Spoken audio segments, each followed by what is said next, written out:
Solid का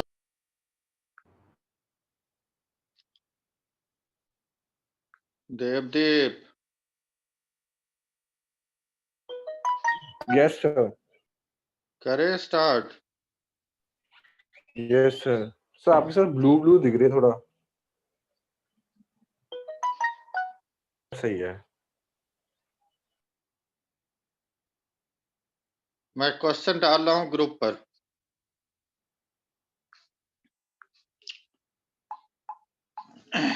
NCERT के example का क्वेश्चन है, फटाफट जरा स्टार्ट करिए। तो पहले हम फर्स्ट क्वेश्चन पर आ जाए।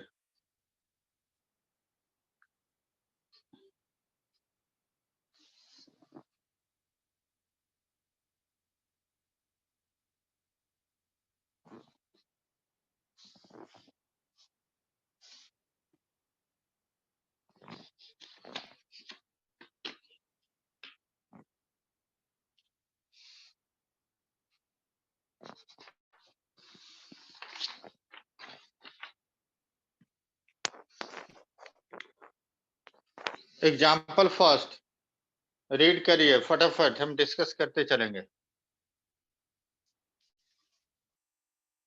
9.1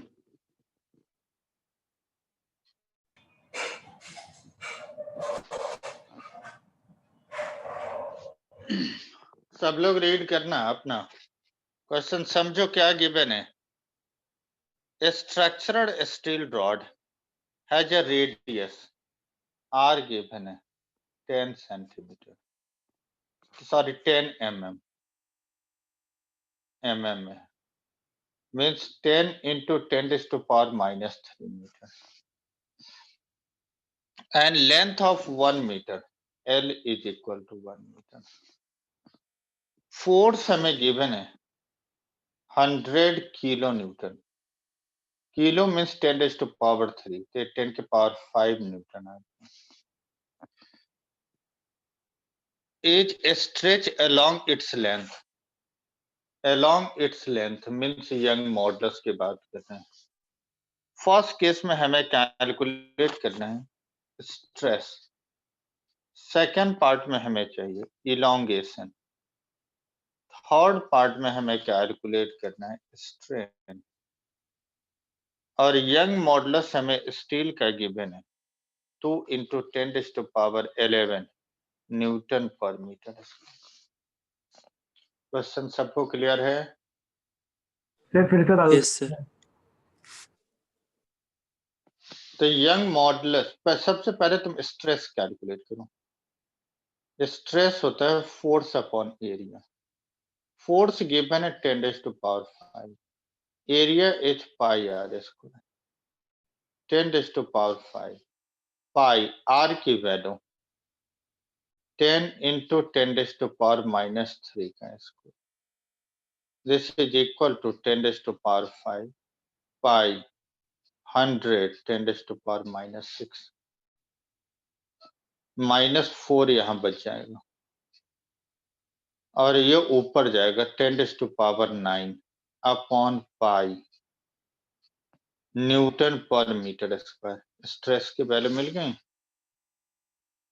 यस सेकेंड पार्ट में अब निकाल दो स्ट्रेन। तो यंग मॉडुलस होता है स्ट्रेस बाय स्ट्रेन, तो स्ट्रेन किसके इक्वल होगा? Stress upon Y. स्ट्रेस की वैल्यू गिवन है 10 raised to power 9 by 5 into y is equal to young modulus की वैल्यू गिवन है 2 into 10 raised to power 11 means 1 upon 200 pi strain होगी।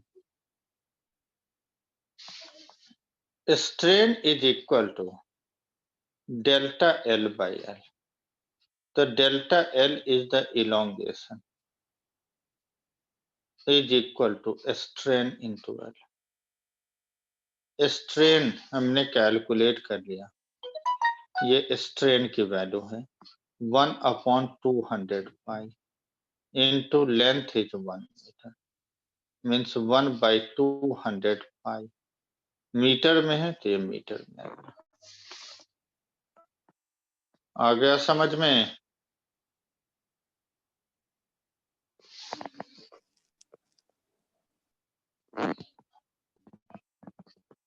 फिर ये समझ में नहीं आया तो स्ट्रेन वाला। स्ट्रेन होता है change in length by original length. Strain को हम क्या डिफाइन करते हैं? It is the ratio of change in length to the original length. Yes sir. तो चेंज इन लेंथ को ही तो हम इलोंगेशन बोलते हैं। Okay sir. सबको समझ में आ गया या नहीं?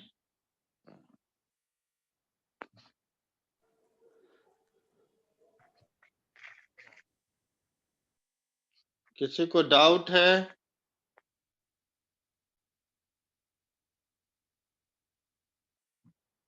आगे बढ़े 9.2 पर। 9.2 में गिवन है copper wire of length 2.2 metre, length of the copper 2.2 and length of steel 1.6 meter, diameter copper या diameter steel 3 mm है, minus of 3 meter and connected end to end means ये कॉपर और ये है steel. Length of copper, length of steel, diameter D. When stretched by a load means stretch करते हैं F4 से। Obtain the load, net elongation हमें given है means delta L copper, delta L steel, इसकी value given है 0.70 mm में है, minus of 3, 70 into 10⁻⁻⁴। तो हमें F की वैल्यू फाइंड करनी है।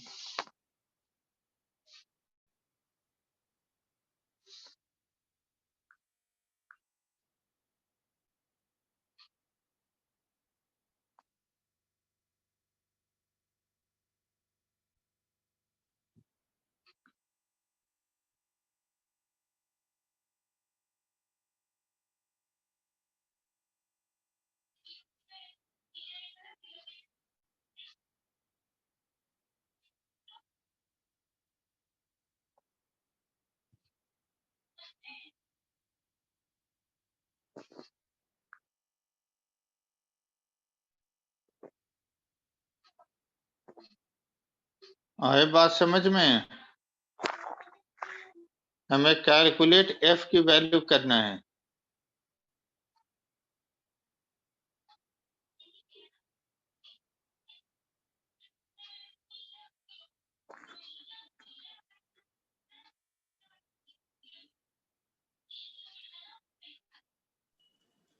ठीक है सर।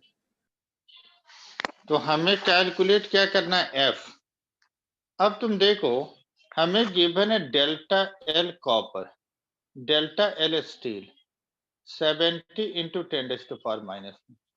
यंग मॉडुलस के लिए फॉर्मूला क्या होता है? F by A upon delta L by L, F by A into L by delta L। तो अगर हम डेल्टा L लिखेंगे तो F L upon A by delta L।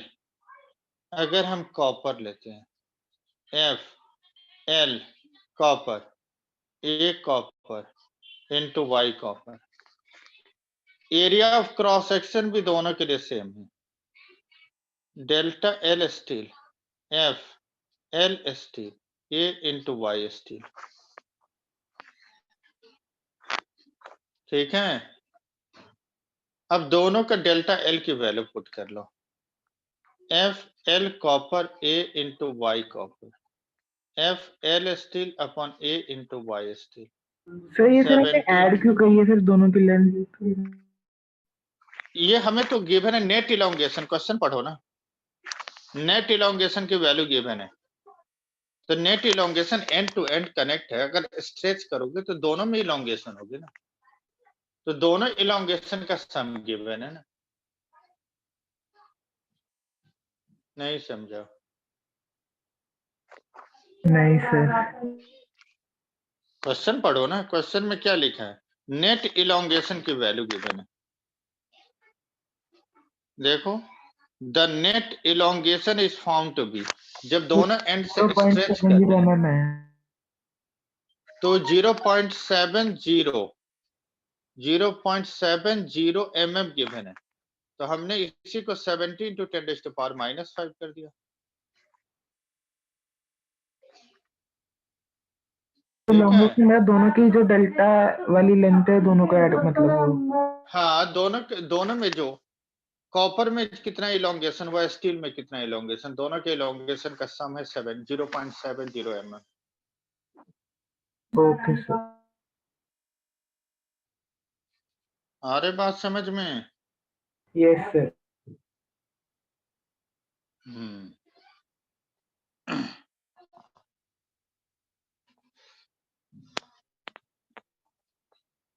सबको क्लियर है? करण आया समझ में? Yes sir. Arpita? Yes sir. अब तुम देखो, F और A दोनों में सेम है, तो F/A कॉमन ले लिया, L copper upon Y copper, L steel by Y steel, 70 × 10⁻⁻4। F चाहिए, एरिया ऑफ क्रॉस सेक्शन तो तुम्हें मिल जाएगा, area equal to pi r square, दोनों का डायमीटर सेम है, मिल जाएगा ना।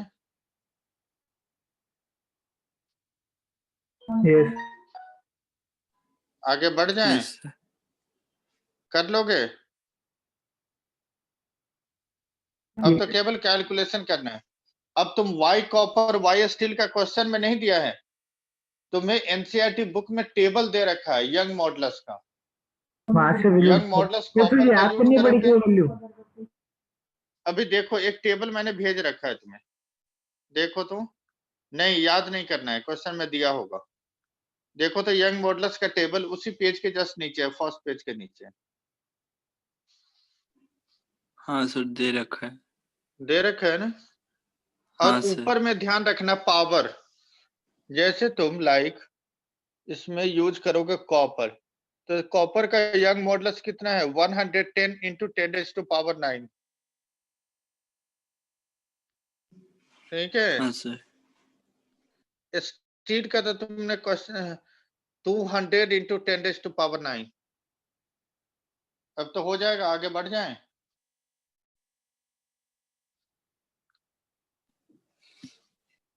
थर्ड क्वेश्चन चैलेंज है, कोई मुझे समझा दे किसमें हमें मास कितना लेना है। क्वेश्चन नंबर थर्ड,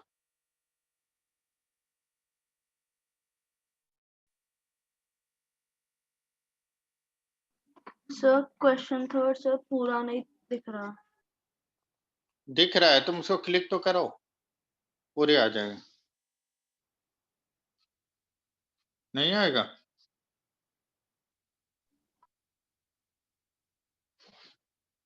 पूरा नहीं आ रहा है? सर आप एग्जाम्पल्स की बात कर रहे हैं ना? हाँ एग्जाम्पल, हाँ तो अगर सर तो वो बुक है कट रहा है। तो बुक का बुक नहीं है। हाँ सर ठीक है ओके सर।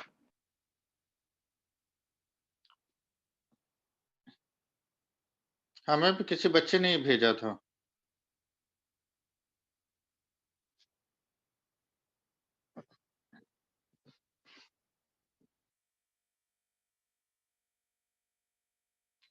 इसमें m बताना है, मास कितना लेंगे।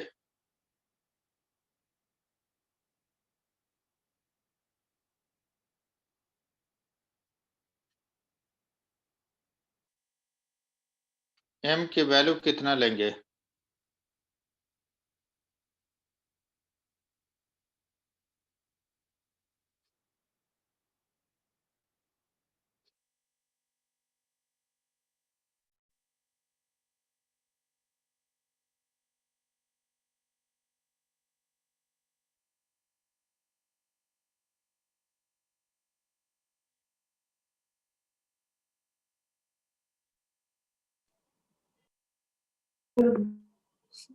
हाँ सर 220 लेंगे। हाँ, देखो जो मैन जो पिरामिड बना रहा है जिसमें एक पर्सन नीचे है और ऊपर फोर्स लगा रहा है बाकी को बैलेंस करने के लिए। टोटल वेट गिवन है, सबकी मैन के वेट का सम है 280, जिसमें एक अपोजिट डायरेक्शन में फोर्स लगा रहे हैं। तो तो इसका फिर मतलब सर वो नेट फोर्स, माइनस हो जाएगा। हाँ, m इज इक्वल टू 280 से 60 माइनस करेंगे 220 की। तो फिर से बताना सर एक बार वाला क्वेश्चन। देखो मैन एक पिरामिड बना रहा है जिसमें कि एक पर्सन नीचे है जो अपने थाई से बैलेंस बाकी को वेट को कर रहा है। तो जो बॉटम में पर्सन है वो तो ऊपर की ओर फोर्स लगा रहा है और बाकी सारे पर्सन का वेट नीचे लग रहा है। तो टोटल वेट 280 गिवन है जिसमें एक ऊपर की ओर फोर्स लगा रहा है। तो 280 से एक पर्सन के वेट को माइनस अगर कर लेंगे तो ये 220 आ जाएगा। सर ऊपर की तरफ वेट कैसे लगा रहा है, मतलब कैसे, वो समझ नहीं आया। मतलब जितने लोग हैं ना, पिरामिड बना रहा है, डायग्राम देखोगे तो उसमें कि एक पर्सन है नीचे बॉटम में, देखो बेंच पर है वो लेटा हुआ, और बाकी लोगों को अपने लेग से बैलेंस कर रहा है ऊपर। तो नीचे वाले पर्सन तो ऊपर पुश कर रहा है ना।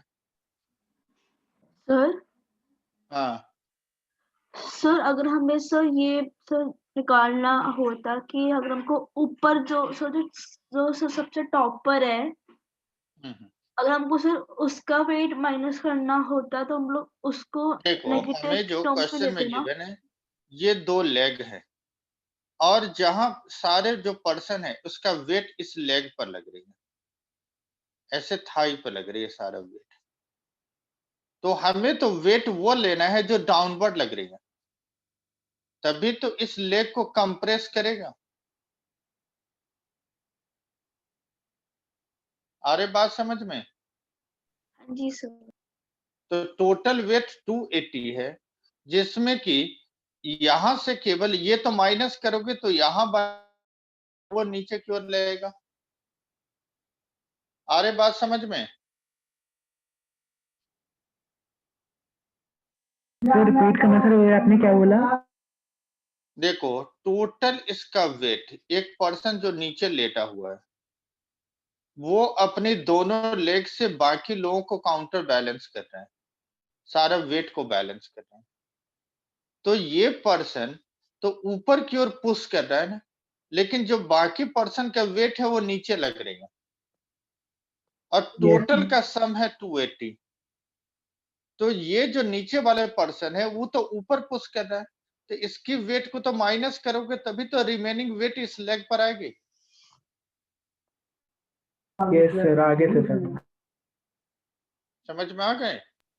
सर हाँ सर जैसे आपने बोला कि जो सर पर्सन सबसे नीचे है वो सर फोर्स लगा रहा है ऊपर की तरफ, और जो सर जो रिमेनिंग पर्सन है वो फोर्स लगा रहे हैं नीचे की तरफ।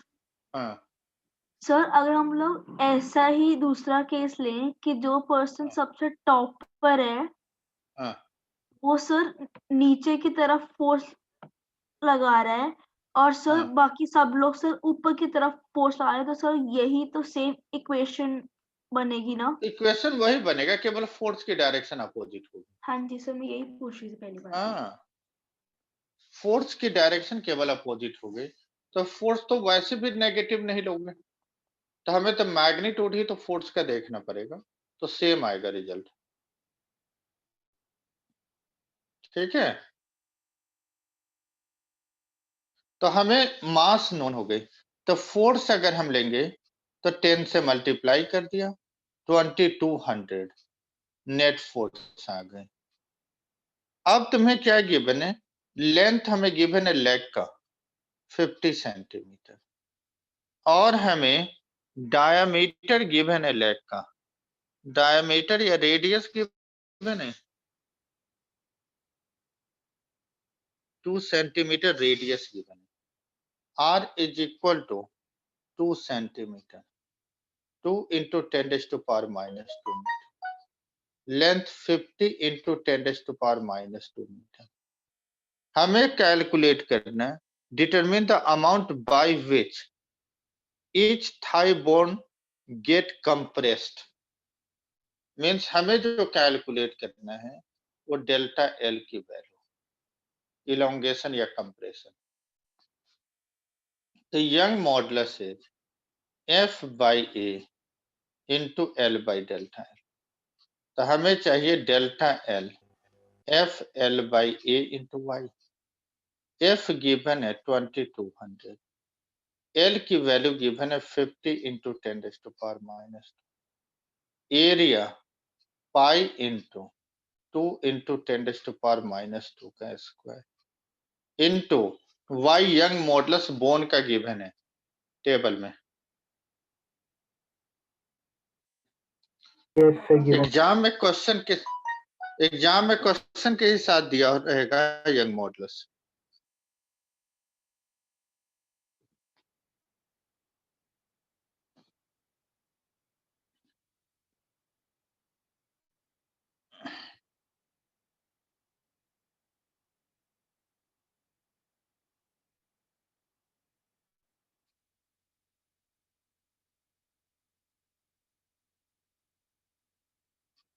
आगे बात समझ में? Sir Yes, area sir. क्या लेंगे? हाँ, area sir pi R square. अच्छा okay sir. Pi R square, radius given है, ओके सर हो जाएगा सर। बोन का यंग मॉडुलस तुम्हें गिवन है, डेल्टा एल नहीं मिल जाएगा? वैल्यू डालनी है सर बस। आगे बढ़े। Yes sir.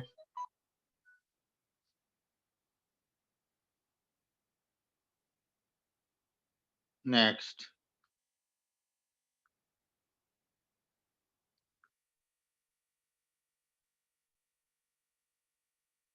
Nine point four. Sir एक डाउट है। बोलो, सर पेपर हो गया तुम्हारा? मास की नहीं सर, कल है। अच्छा, चलो तब तो तुम्हारा चैप्टर कंप्लीट हो गया। हाँ जी सर। हाँ, बोलो बोलो। सर हमको सर मास की क्या जरूरत है? मास का सर हमको मास क्यों निकालना था सर? मास तो कहीं यूज नहीं हो रहा सर फॉर्मूले में। कहाँ मास निकालना है? कौन से क्वेश्चन में मास निकालना है? सर इसी में सर 9.3 में सर आपने मास क्यों निकलवाया? सर मास तो कोई यूज नहीं हो रहा फॉर्मूले में। अरे बुद्धो, वेट यूज होगा ना, वही तो फोर्स हो गई। वेट ही तो हमें लेग को कंप्रेस करेगा। सर सॉरी सॉरी सर मैं भूल गई। तभी तो इसमें देखो ना, जी से मल्टीप्लाई कर दिया। हाँ सर मुझे लगा कि फोर्स ऑलरेडी गिवन है। नहीं नहीं, फोर्स नहीं दिया है ना, वेट दे रखा है 9.4।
इसका एरिया लेना है, ये लेंगे 50 into 10, this is equal to 500 centimetre square, means 500 10⁻⁻⁴ metre square. Area के वैल्यू हमें मिल गई, एफ हमें गिवन है। तो अगर हम स्ट्रेस कैलकुलेट करें शियर, तो 9 into 10⁻⁴ upon 500 10⁻⁻4 means 9 into 10⁸ upon 500। 2 zero हटा दिया, 10⁻⁶। अब 90 into 10⁻⁵ upon 5,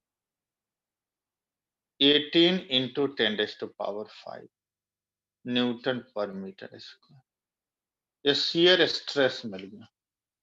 strain, shear strain को हम किससे डिनोट करते हैं? थीटा से, और थीटा होता है x upon L, deformation by original length means x by L. अब हमें जैसे शेप में चेंज होता है तो शियर टर्म आ गई। और शियर स्ट्रेस, लेड के लिए तुम देखो शियर स्ट्रेस की value, shear stress eta for lead, इसकी वैल्यू तुम्हें गिवन होगा, नीचे टेबल है। शियर स्ट्रेस नीचे बल्क मॉडुलस है, इससे ऊपर है शियर स्ट्रेस लेड के लिए 5.6 इंटू 10⁻⁹, 5.6 10⁻⁹। तो eta is equal to shear stress upon shear strain. Shear strain is equal to shear stress upon eta. Shear strain is x by L. shear stress की value हमें known है 18 into 10⁵ upon eta is 5.6 ये आपको shear stress का form में लिखा है, तो उसके बाद से वो फिर से बताओ एक बार।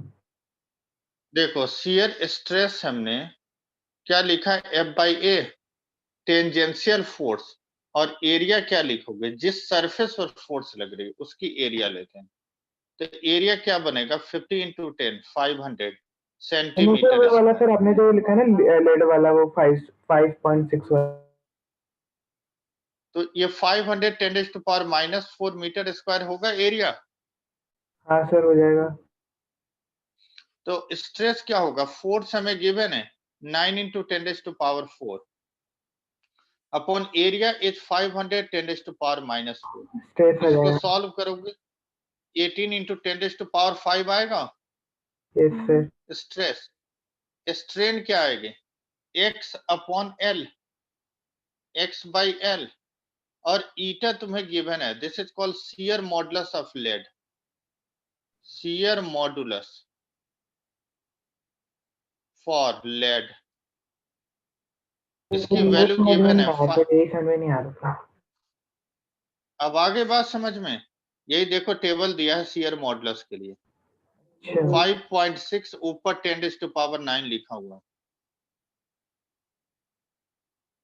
ठीक है। ओके तो सर। 5.6 10⁻⁹ न्यूटन पर मीटर स्क्वायर। तो शियर मॉडुलस होता है shear stress by shear strain.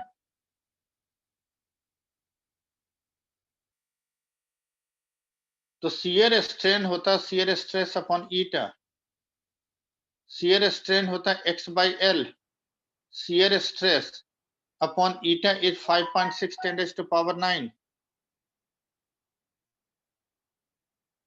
ठीक है। एल की वैल्यू गिवन है 50 सेंटीमीटर, 18 इंटू 10⁵, 5.6 10⁻⁹, x की वैल्यू नहीं आ जाएगी।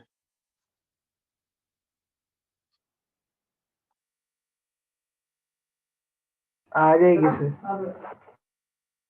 नेक्स्ट क्वेश्चन में आ जाओ। 9.5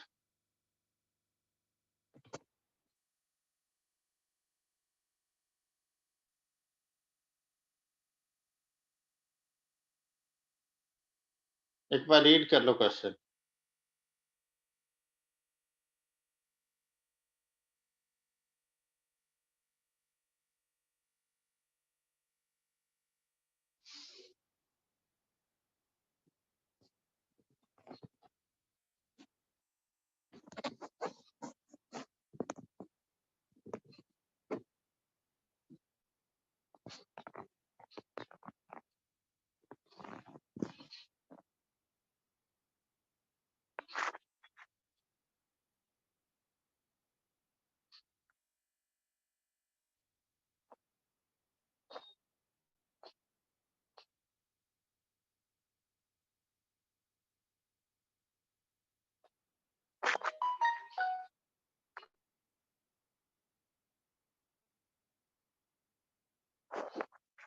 रीड कर लिया?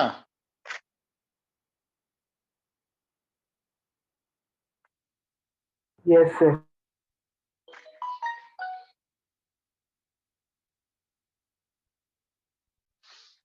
ओके।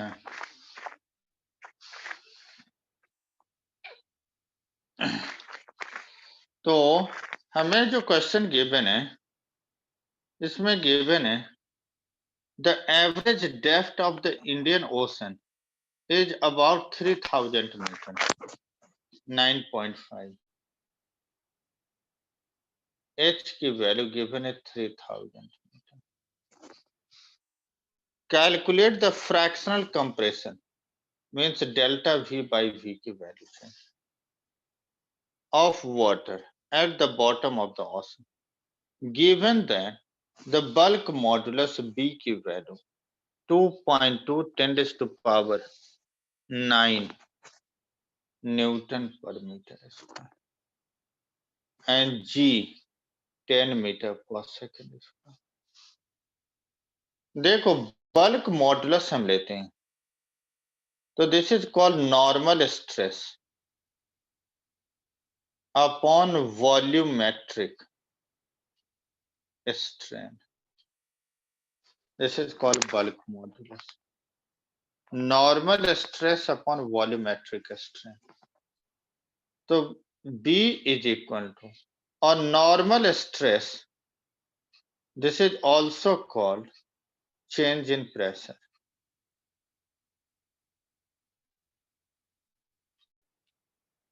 और ये small p होती है, and this is equal to rho into G into H. Means B is rho into G into H, delta V by V. Means delta V by V is rho G H by V. Rho हमें density, P is rho GH, calculate करो, rho is density. ये formula अभी याद रखना, next chapter में इसको हम कराएंगे तुम्हें। सर ये डेरिवेशन, की क्या वैल्यू लेनी है? Rho density of water, rho this is called density.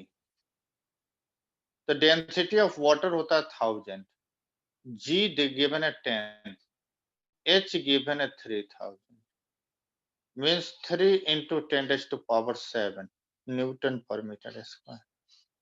P हमें मिल गया, B हमें गिवन है, डेल्टा V by V नहीं मिलेगा?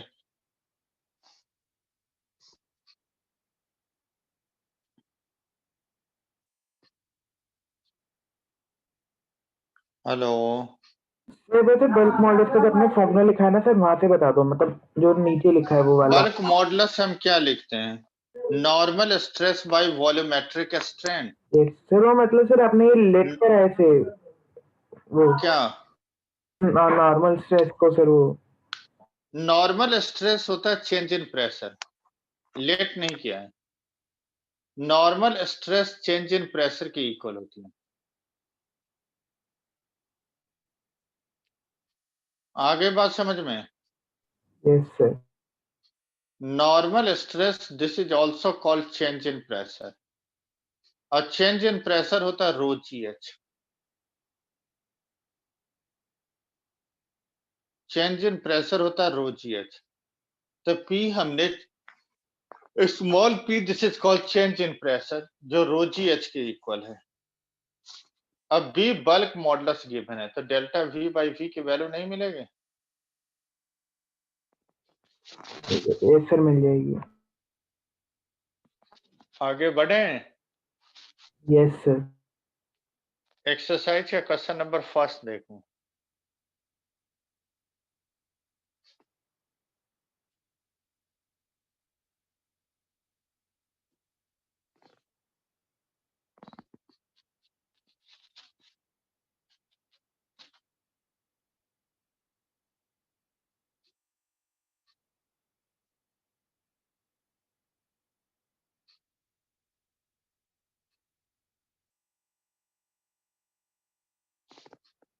कर लिया सर। पढ़ लिया? हमें क्या कैलकुलेट करते हैं? सर रेशियो कैलकुलेट करना है यंग मॉड्यूलस का सर, दोनों का सर वो दे रखा है। सब कुछ गिवन है, नोट करो, एरिया और लेंथ सब कुछ गिवन। देखो हमें जो गिवन है इसमें, steel of length 4.7 metre, length of the steel wire हमें गिवन है 9.1 एक्सरसाइज में, length of steel is 4.7 meter and cross sectional area of a steel 3 into 10 raised to power minus 5 meter square, stretch by the same amount means delta L steel delta L copper, दोनों के लिए same है, same amount से means same length के लिए elongate हो रही है। कॉपर का लेंथ गिवन है 3.5 metre and area of cross section of the copper given is equal to 4 into 10 raised to power minus 9 meter square। हमें कैलकुलेट करना find the ratio of their young modulus. अगर हम stretch कर रहे हैं तो delta L steel delta L copper equal है, delta L हम लेंगे तो यंग मॉडुलस होता है F by A upon F L upon A into delta L, तो डेल्टा एल होता है एफ एल अपॉन ए इंटू वाई। अगर हम स्टील के लिए ले रहे हैं तो F L steel A steel Y steel, F L copper by A copper into Y copper, F दोनों साइड से कैंसिल हो गए। अब हमें Young modulus steel by Young modulus copper चाहिए, तो ये आ जाएगा L steel by L copper into A copper by A steel is equal to Y steel by Y copper. सब कुछ गिवन है, एक्स्ट्रा वैल्यू डाल देंगे, हो जाएगा फिर। हो जाएगा। नेक्स्ट क्वेश्चन में आ जाओ 9.2 में।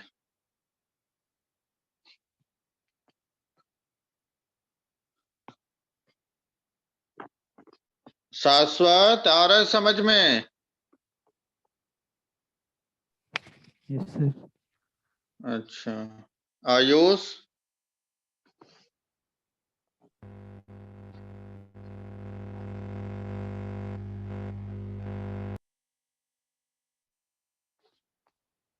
आयुष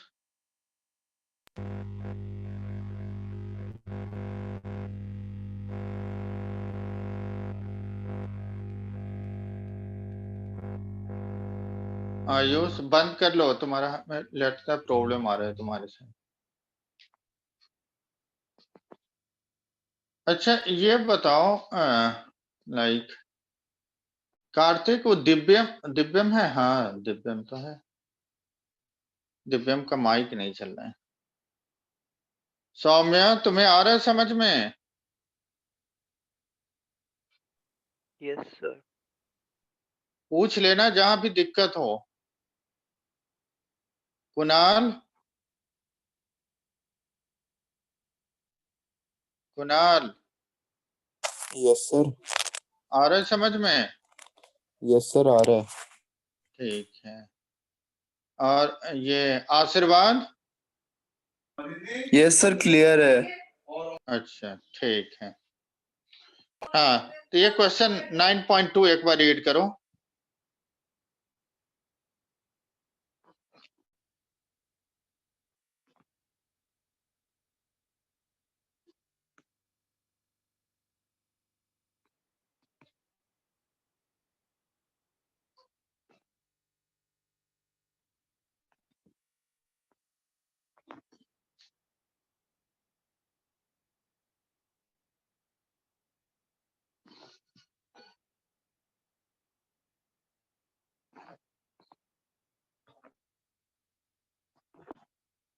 कर लिया सर। सर हम्म। 9.2 2 ओके सर हमें ग्राफ गिवन है, stress strain curve. First part में हमें कैलकुलेट करना है यंग मॉडुलस। तो तुम्हें देखो, मैंने हुक्स लॉ कराया भी था। Stress is directly proportional to strain, means graph straight line होगा। जहां तक ग्राफ स्ट्रेट लाइन है, यंग मॉडुलस वहां तक तुम कैलकुलेट कर सकते हो, और सबकी वैल्यू सेम ही होगा जहां तक ग्राफ स्ट्रेट लाइन है, क्योंकि ये तो स्लोप हो गई। स्ट्रेस स्ट्रेन कर्व के जो स्लोप है वही हमें यंग मॉडुलस को डिनोट करता है। अरे बात समझ में? सर क्या बोला सर आपने अभी? मैंने बताया जो यंग मॉडुलस है वो स्ट्रेस और स्ट्रेन का स्लोप होती है यंग मॉडुलस। तो y एक्सिस में स्ट्रेस है, x एक्सिस में स्ट्रेन है, तो दोनों का जो स्लोप होगा वही हमें यंग मॉडुलस को बताएगा। Yes sir.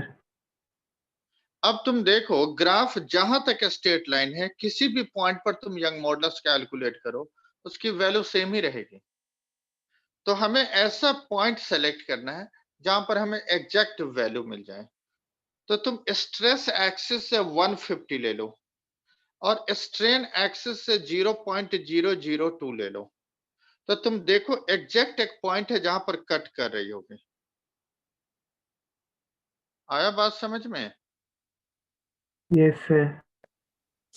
तो स्ट्रेस कितना है यहाँ पर? 150 इंटू 10⁻⁶, और स्ट्रेन कितना है? 0.002। तो यंग मॉडुलस मिल जाएगा स्ट्रेस बाय स्ट्रेन।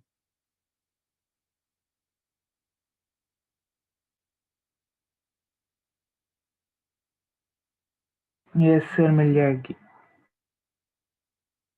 सबको क्लियर है यहां तक?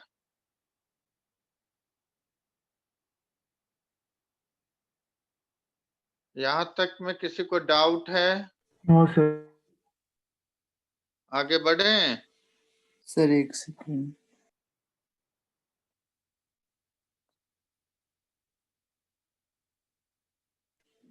ठीक है सर।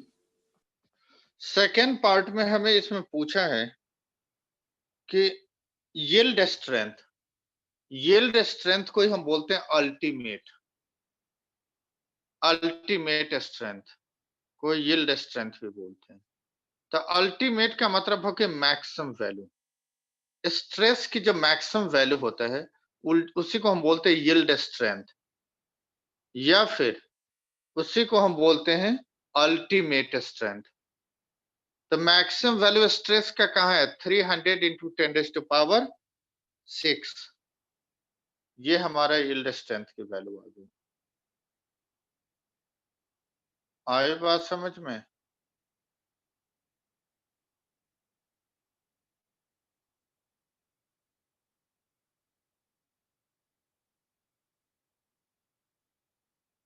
आगे बढ़े? Yes sir.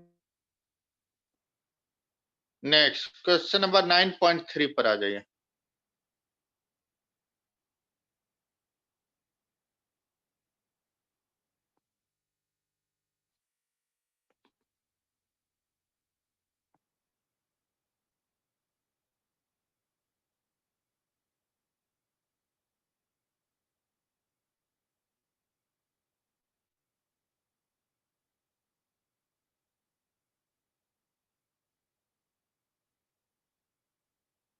अब हमें 9.3 में दो ग्राफ गिवन है स्ट्रेस स्ट्रेन कर्व का।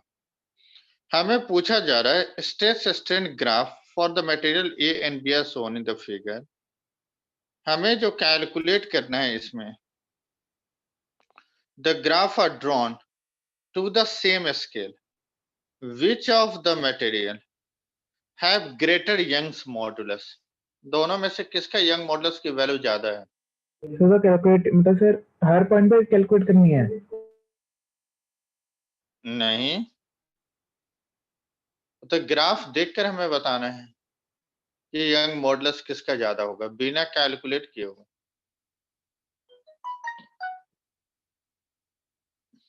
सर बी का। बी का? और कोई बता सकता है किसका यंग मॉडुलस ज्यादा होगा, ए का या बी का?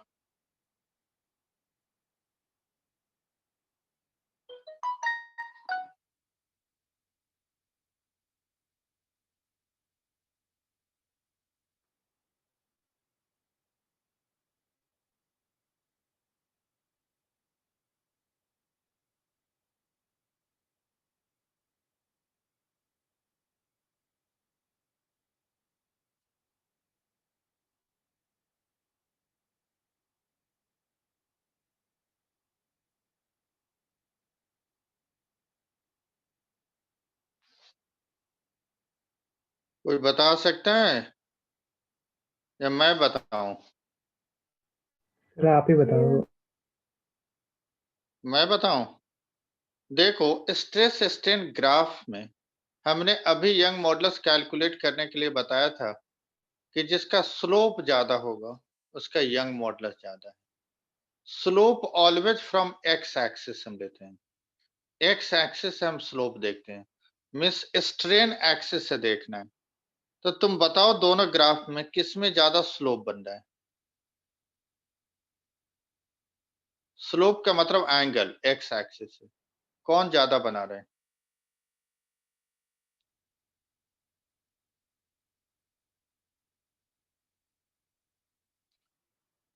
एक्स एक्सिस से एंगल दोनों ग्राफ में कौन ज्यादा बना रहा है? सर ए। ए। स्लोप ही तो होता है स्ट्रेस बाय स्ट्रेन का रेशियो, यंग मॉडुलस, तो उसको तो हम स्लोप बोलते हैं। तो स्लोप ए का ज्यादा है, इसका मतलब उसके यंग मॉडुलस की वैल्यू बड़ी है। लिखना है आंसर भी, slope of A is more than slope of B, therefore Young modulus of A is more than Young modulus of B. क्या है? Slope of A is more than slope of B, therefore young modulus of a is more than young modulus of b। हो गया clear?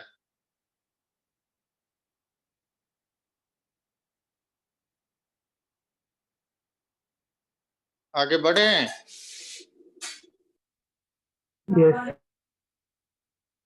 Next, अब इसमें second part इसमें पूछा है which is more stronger, ए और बी। तो जिसका यंग मॉडुलस की वैल्यू ज्यादा होगा वो मोर स्ट्रॉन्गर होगा। विच इज मोर स्ट्रॉन्गर, ए ए और B. The young modulus of A is more than young modulus of B, therefore A is stronger than B। आगे समझ में? Yes sir. तो एक 9.4 का आंसर बताओगे। Read the following two statement below carefully and state with the region true and false। Young modulus of rubber is greater than that of steel। सही है गलत? सर स्टील का ज्यादा होता है यंग मॉड्यूलस तो। हाँ, जो ज्यादा इलास्टिक होता है उसका यंग मॉडुलस ज्यादा होगा। तो steel is more elastic than rubber, therefore young modulus of steel is more than the young modulus of rubber। ये false है। Second, stretching of coil is determined by the shear modulus। shear modulus का purpose क्या होता है? Shape को change करना।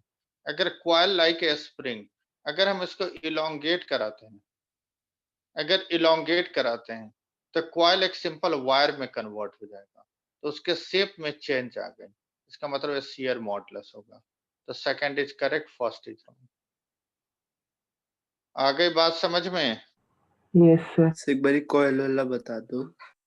जैसे coil spring हो गई, स्प्रिंग को हाँ तुम खींचोगे तो लूप, अब तो लूप नहीं रहेगा, सिंपल वायर में स्ट्रेच होकर सीधा हो जाएगा।